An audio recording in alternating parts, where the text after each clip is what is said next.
Hi, I'm Xander Simmons. You're listening to Synchrony, a narrative podcast that takes you deep into the minds of its central characters using music and sound design.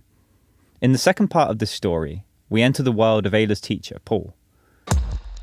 What does her seductive music sound like when played back in his mind? She writes to me most days. Saffron wears not its crown in a minestrone soup. Her last letter contained only this sentence.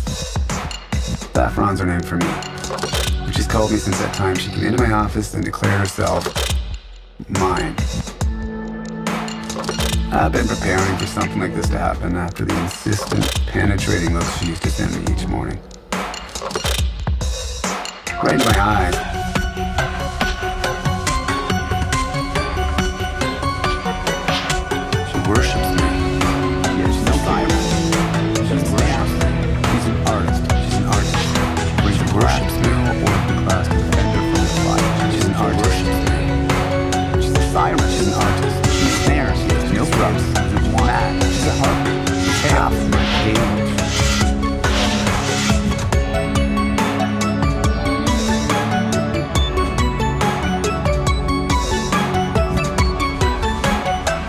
She works as a light. She's chaos. She is light. She's mad. She works as a light. She's snares. She is light. She's mad. She works as a light. She's snares. She is light. She's mad. She works as a light. She's chaos. She is light.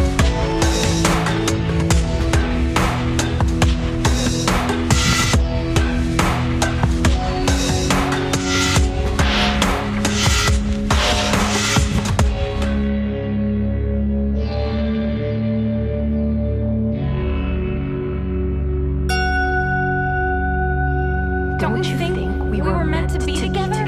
I dreamt it. I've dreamt it my whole life. I've dreamt it my whole life. And I don't just mean my earthly. She reminds me of Scholes, the main character from one of my early novels. Scholes is a siren from a distant planet who conjures up astral mirages, burning explorers and merchants off their chosen course into a trap of unquenchable longing. But eventually, she becomes ensnared in her own song, unable to separate fantasy from reality. She worships me. She tells me she's read all my novels. I wonder if she sees herself in this character. Most likely her delusion will not permit it. I can't allow myself also to be swept up in the sweet song she I don't sings. make any effort with her kids, with my own And yet- for that matter.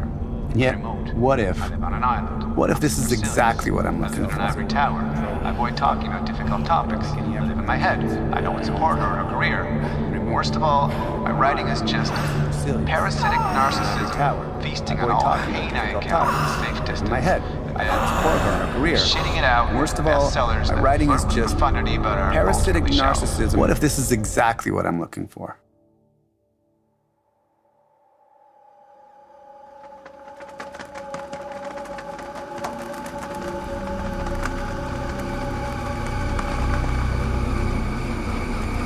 Is this not the figure I dreamed of?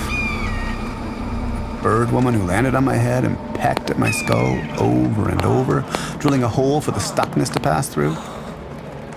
Yes, it hurt. But each time I tried to pull her off, she wrapped her harpy claws tighter around my face.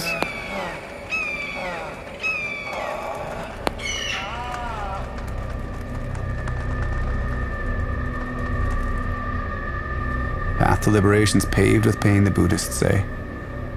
And the one to hell with good intentions, say the Christians. How much longer can I invest in this sterile marriage, satellited by discontented stepchildren? What am I trying to prove? When will I finally be ready to accept that my creativity has run dry? That it's been over 10 years since I published something of value. Your writing is just parasitic narcissism feasting on all the pain you encounter from a safe distance, and then shitting it out into bestsellers that flirt with profundity but are ultimately shallow.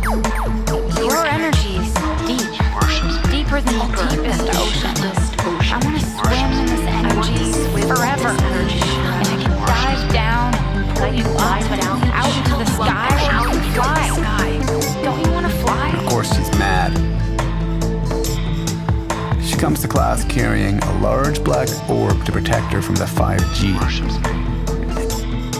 It sits there obdurately at the front of her desk, along with her flask of tea and a small pile of her images that she'll show anyone she can. I can't tell you how I make them. That's my craft, my secret.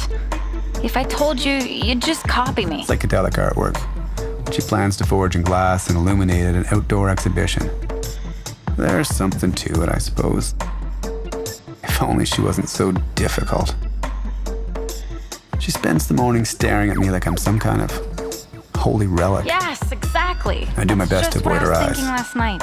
It's like the whole Thursdays are the hardest. The universe is She's obviously jacked up on something because she'll interrupt me with barely relevant interjections that threaten to derail the whole class. the whole basis of the universe is creative energy.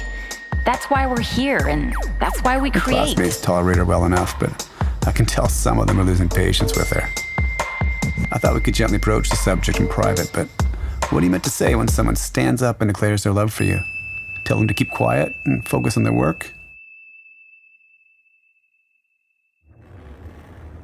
I'm self-absorbed, controlling, stubborn. She has no peacock making any effort with her kids. Worships my own for that matter. From her ears. I'm remote. She's an artist. She brings a black mineral orbit class to defend her from the fire. She's an artist. Even madness seems like salvation right now. Madness is motion.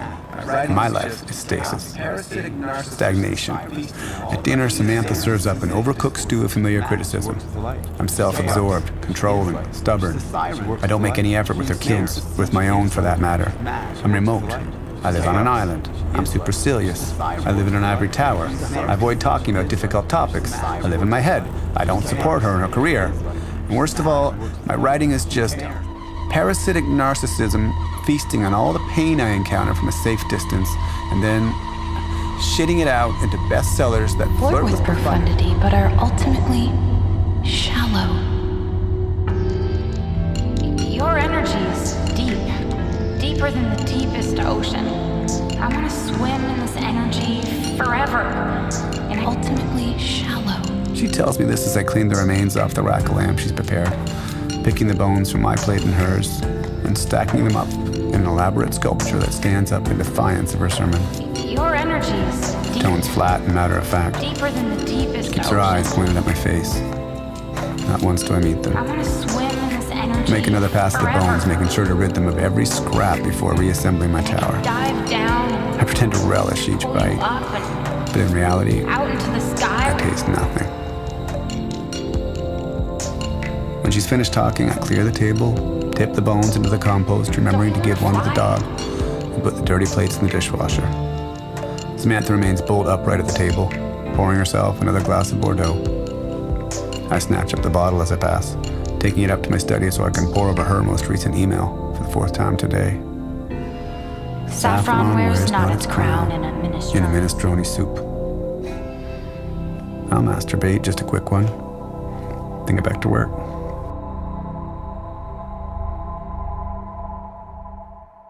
Synchrony is written, composed, and produced by Xander Simmons, mixed by Zach Scholes, and mastered by Hébert. This episode stars Scott Withers as Paul, with supporting voice acting from Tina Mancini, Jess Abran, and Marissa Blair. This podcast is made possible with support from the Canada Council for the Arts. Please do take the time to like and subscribe if you enjoyed what you heard. It goes a long way. Tune in next week for a completely fresh soundscape to immerse yourself in.